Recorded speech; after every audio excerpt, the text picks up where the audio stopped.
Chapter 4 of their trades and manner of life. Agriculture is that which is so universally understood among them that no person, either man or woman, is ignorant of it. They are instructed in it from their childhood, partly by what they learn at school, and partly by practice, they being led out often into the fields about the town, where they not only see others at work, but are likewise exercised in it themselves. Besides agriculture, which is so common to them all, every man has some peculiar trade to which he applies himself, such as the manufacture of wool or flax, masonry, smith's work, or carpenter's work, for there is no sort of trade that is in great esteem among them. Throughout the island they wear the same sort of clothes, without any other distinction except what is necessary to distinguish the two sexes, and the married and unmarried. The fashion never alters, and as it is neither disagreeable nor uneasy, so it is suited to the climate, and calculated both for their summers and winters. Every family makes their own clothes, but all among them, women as well as men, learn one or other of the trades formerly mentioned. Women, for the most part, deal in wool and flax, which suit best with their weaknesses, leaving the ruder trades to the men. The same trade generally passes down from father to son, inclinations often following descent. But if any man's genius lies another way, he is, by adoption, translated into a family that deals in the trade to which he is inclined. And when that is to be done, care is taken, not only by his father, but by the magistrate, that he may be put to a discreet and good man. And if, after a person has learned one trade, he desires to acquire another, that is also allowed, and is managed in the same manner as the former. When he has learned both, he follows that which he likes best, unless the public has more occasion for the other. The chief and almost only business of the Ciphogrants is to take care that no man may live idle, but that every one may follow his trade diligently.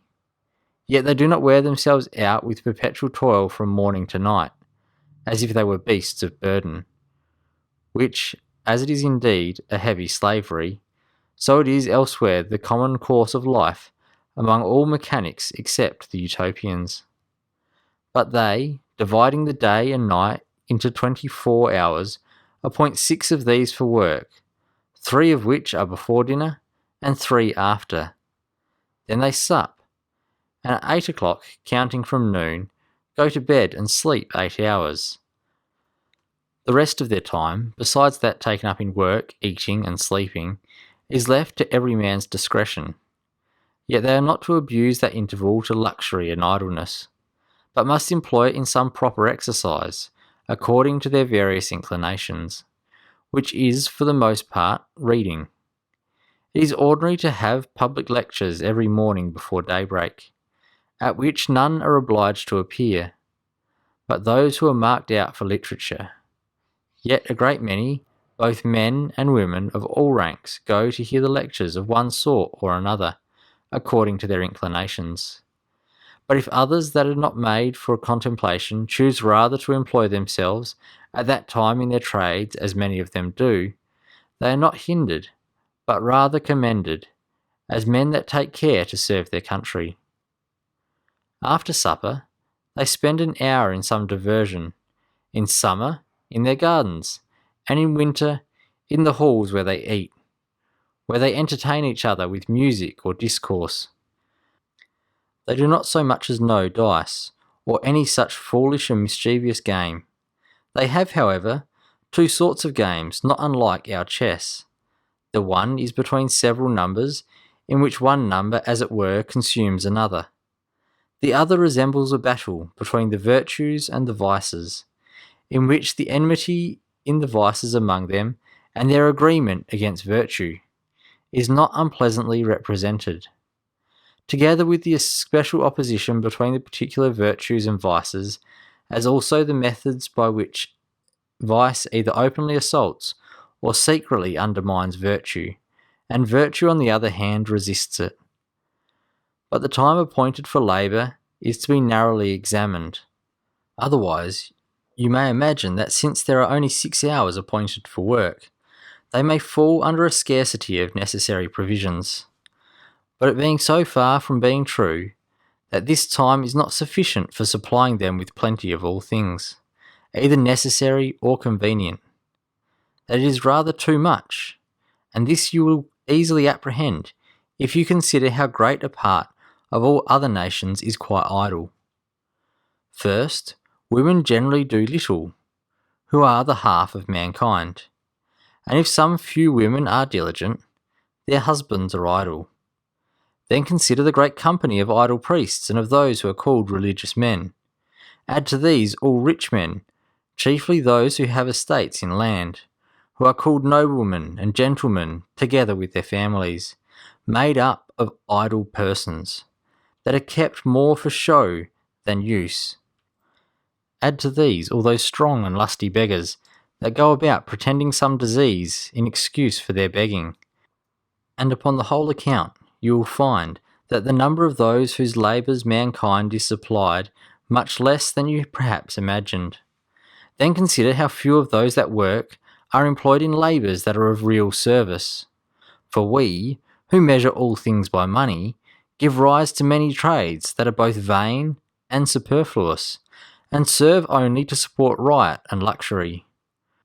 For if those who work were employed only in such things as the conveniences of life require, there would be such an abundance of them that the prices of them would so sink the tradesmen they could not be maintained by their gains. If all those who labour about useless things were set to more profitable employments, and if all they that languish out their lives in sloth and idleness, every one of whom consumes as much as any two of the men that are at work, were forced to labour, you may easily imagine that a small proportion of time would serve for doing all that is either necessary, profitable, or pleasant to mankind, especially while pleasure is kept within its due bounds. This appears very plainly in Utopia, for there, in a great city, and in all the territory that lies round it, you can scarce find 500, either men or women, by their age and strength, capable of labour, that are not engaged in it. Even the syphogrants, though excused by the law, yet do not excuse themselves, but work, that by their examples they may excite the industry of the rest of the people. The like exemption is allowed to those who, being recommended to the people by the priests, are by the secret suffrages of the syphogrants privileged from labour, that they may apply themselves wholly to study. And if any of these fall short of those hopes that they had seemed at first to give, they are obliged to return to work. And sometimes a mechanic that so employs his leisure hours as to make a considerable advancement in learning is eased from being a tradesman, and ranked among the learned men. Out of these they choose their ambassadors, their priests, their tranibors, and the prince himself, anciently called their Barzinis, but of late their Ademus. And thus, from the great number among them that are neither suffered to be idle, nor to be employed in any other fruitless labour, you may easily make the estimate how much may be done in those few hours in which they are obliged to labour. But, beside all that has already been said, it is to be considered that the needful arts among them are managed with less labour than anything else. The building or the repairing of houses among us employs many hands, because often a thriftless heir suffers a house that his father built to fall into decay, so that his successor must, at a great cost, repair that which he might have kept up with a small charge. It frequently happens that the same house which one person built at a vast expense is neglected by another, who thinks that he has a more delicate sense of the beauties of architecture, and he, suffering it to fall to ruin, builds another at no less charge.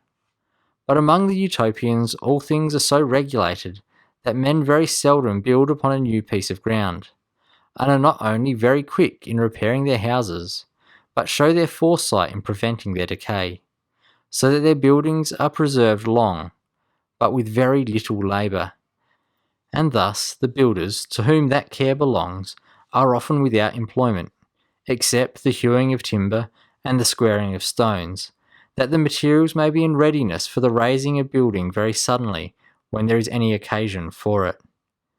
As to their clothes, observe how little work is spent in them. While they are at labour, they are clothed with leather and skins, cut carelessly about them, which will last 7 years. And when they appear in public, they put on an upper garment which hides the other. And these are all of one colour, and that is the natural colour of the wool, as they need less woolen cloth than is used anywhere else. So that which they make use of is much less costly. They use linen cloth more, but that is prepared with less labour, and they value cloth only by the whiteness of the linen or the cleanness of the wool, without much regard to the fineness of the thread.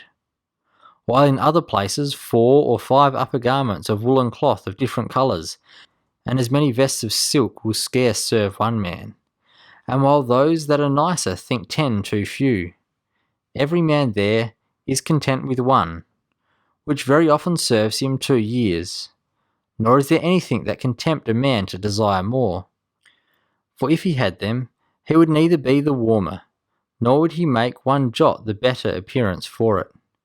And thus, since they are all employed in some useful labour, and since they content themselves with fewer things, it falls out there is a great abundance of all things among them, so that it frequently happens that for want of other work, vast numbers are sent out to mend the highways. But when no public undertaking is to be performed, the hours of working are lessened. The magistrates never engage the people in unnecessary labour, since the chief end of the Constitution is to regulate labour by the necessity of the public, and to allow the people as much time as is necessary for the improvement of their minds, in which they think their very happiness of life consists.